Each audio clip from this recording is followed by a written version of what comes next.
sheria ndogo za ada na ushuru za halmashauri ya wilaya Misenyi. Katika sheria ndogo hii, baadhi ya viwango vya mapato vilivyokuwepo vimefanyiwa marekebisho kwa kuongezwa kiwango, kwa kupunguza kiwango, na vyanzo vingine vimeanzishwa ili kwa sababu ya bei ya dagaa imepanda tofauti na awali.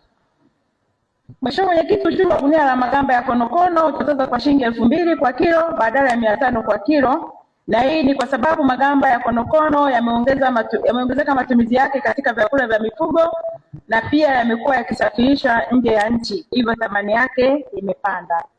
Mheshimiwa, kuna ushuru mpya ndani ya masoko, magulio na mialo, ambapo biashara ya samaki imekuwa shilingi 1000, bidhaa ambazo hazijatajwa shilingi 2000. Kwa mfano, kuna maoni nitasoma, kuna sehemu walisema ambazo hazijatajwa zitajwe, lakini katika utungaji wa sheria ndogo sometimes wajaribu kuangalia mabadiliko. Unaweza leo bidhaa hii haipiti hapa, lakini kadiri siku zinavyopita ukashangaa tunapata bidhaa ambayo awali hatukutarajia kama ingeweza kutokea katika eneo letu. Kwa hiyo ndio maana hapa tunaweka pia hiyo ili ikitokea jambo jipya basi tuwe na sehemu ya kukava.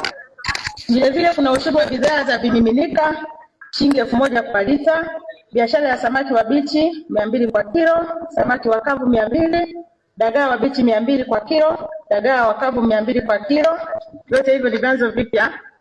Lakini kwa upande mwingine, Mheshimiwa Mwenyekiti, kuna ushuru wa mazao ya misitu, kuna ambao hapo usiozidi vipimo mnavyoona hapo kwenye display. Naogopa nisiviharibu. Kuna 1/8, kuna 2/4 na 2/3. Itatozwa shilingi 400 badala ya shilingi 300 ya sheria ya awali ilivyokuwa inatozwa. Hii itaongezeka wigo wa mapato ndani ya halmashauri sababu mbao hizi zinauzwa sana sokoni. Lakini ushuru wa kuni utatozwa shilingi 6000 kwa tani badala ya shilingi 30 kwa tani. Hii ni kwa sababu ya kuweka uwiano kwa kila tani ili kumpa nafasi kwa anayesafirisha hata chini aliyoubeba. Ushuru wa pito ni shilingi 4000 kwa tani badala ya 30 kwa tani. Hapa tumetenga kwa nani tofauti kutokana na uwepo wa malalamiko ya wafanyabiashara wa mazao ya misitu kuhusiana na ushuru wa mazao ya misitu kuwa juu ukilinganisha na halmashauri nyingine, na hivyo waliomba kupunguziwa ushuru katika baadhi ya mazao ya misitu. Kwa hiyo maeneo hayo katika upiga mahesabu hapa ushuru huu umepungua. Ushuru wa vumbi ya mbao eneo itakuwa ni tani moja itakuwa ni shilingi 3000, na hiki ni chanzo kipya. Mheshimiwa, ada za shughuli za burudani na tiba mbadala, ushuru wa kukodisha hema au matent, hapo imekuwa kuanzia 20,000 mpaka 70,000 kulingana na idadi ya matenti. Hii ni kwa sababu ya kuongeza wigo wa mapato. Ada za shughuli za burudani na tiba mbadala, kuendesha promotions 50,000 kwa siku badala ya 20,000 iliyokuwa inatozwa na sheria ya awali. Hii ni kwa sababu ya kuongezeka kwa makampuni ya kibiashara na kuongeza wigo wa mapato. Ushuru wa utundikaji wa matangazo 10,000 kwa mwezi badala ya 2000. Hii ni sababu ya kuzuia uchafuzi wa mazingira na kuongeza wigo wa mapato. Ushuru wa utundikaji wa matangazo ya karatasi 10,000 badala ya 2000 kwa mwezi ilivyokuwa inatozwa awali, na hii ni kwa sababu ya kuzuia uchafuzi wa mazingira na kuongeza wigo wa mapato. Ushuru wa ada ya uanzishaji wa ligi za mpira shilingi 50,000, na yenyewe ni chanzo kipya cha mapato. Mifugo, kuna machinjio ya nguruwe 2000 badala ya 1000, mbuzi maeneo maalum 2000 badala ya 1000, kondoo 2000 badala ya 1000, ushuru wa ngozi 500 kwa kila ngozi, ushuru wa kunenepesha mifugo kwenye maeneo maalum 500 kwa kila mfugo, ushuru wa kusafirisha pembe mifupa 5000 kwa safari, ushuru wa kusafirisha mayai kuanzia tray 5 5000 kwa safari, ushuru wa kusafirisha mayai tray 100 kuanzia 101 10,000 kwa safari, na hivi ni vyanzo vipya.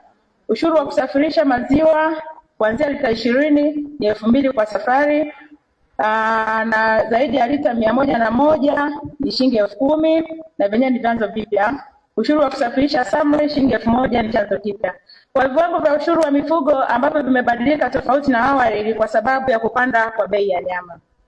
Ada vibali vya ujenzi, una jengo la makazi 100,000 badala ya square mita kuwa 400. Ujenzi wa jengo la biashara 120,000 ni chanzo kipya.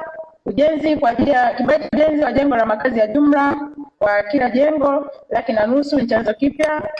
Alafu jengo la biashara 180,000 badala ya 600 square mita ya sheria ya awali Kibali cha ujenzi kwa ajili ya minara 500,000 ni chanzo kipya. Ujenzi kwa ajili ya swimming pool 5,000 kwa mita square ni chanzo kipya. Kwa kituo cha mafuta 100,500 badala ya 1,500 mita square. Kibali kwa ajili ya viwanda vidogo 200,000 chanzo kipya. Viwanda vikubwa 2,500,000 na chenye chanzo kipya. Ujenzi wa majengo ya taasisi 1,500,000 ni chanzo kipya. Ujenzi wa maegesho binafsi na 2,000,000 chanzo kipya. Ujenzi kwa ajili ya jengo la ghala 500,000 badala ya 1,000 mita square ya sheria ya awali. Ujenzi kwa ajili ya jengo la ghorofa na makazi 300,000 kwa kila sakafu chanzo kipya. Ujenzi kwa ajili ya jengo la ghorofa matumizi mengine 300,000 kwa kila sakafu chanzo kipya. Kibali cha uzio wa kudumu 600 per square meter. Uzio wa muda 300 kwa square meter. Kubomoa jengo la kawaida 30,000 chanzo kipya. Kubomoa jengo la ghorofa 300,000 chanzo kipya. Kibali cha kuratibu jengo la kawaida 50,000 chanzo kipya. Kibali cha kukarabati jengo la ghorofa 300,000 chanzo kipya. Kwenye vibali vya ujenzi kwa vyanzo ambavyo ushuru umebadilika, hii na imeongezwa tofauti na awali ni kwa sababu zifuatazo. Moja, kiwango cha zamani kilikuwa kidogo kulinganisha kiwango cha ushuru kinachotozwa na halmashauri. Hapa tumelinganisha wilaya za Muleba na Karagwe. Lakini kwenye mfumo wa Tausi hauna namna ya kuchaji kwa mtindo wa mita za mraba. Unakubali kiwango kamili na mfumo wa utoaji kwa mraba haupo kwenye halmashauri zingine. Kwa hiyo tunavyoenda kuweka hivi viwango sasa hivi tunafanya mambo mengi kwenye mfumo, tunashindwa kuchaji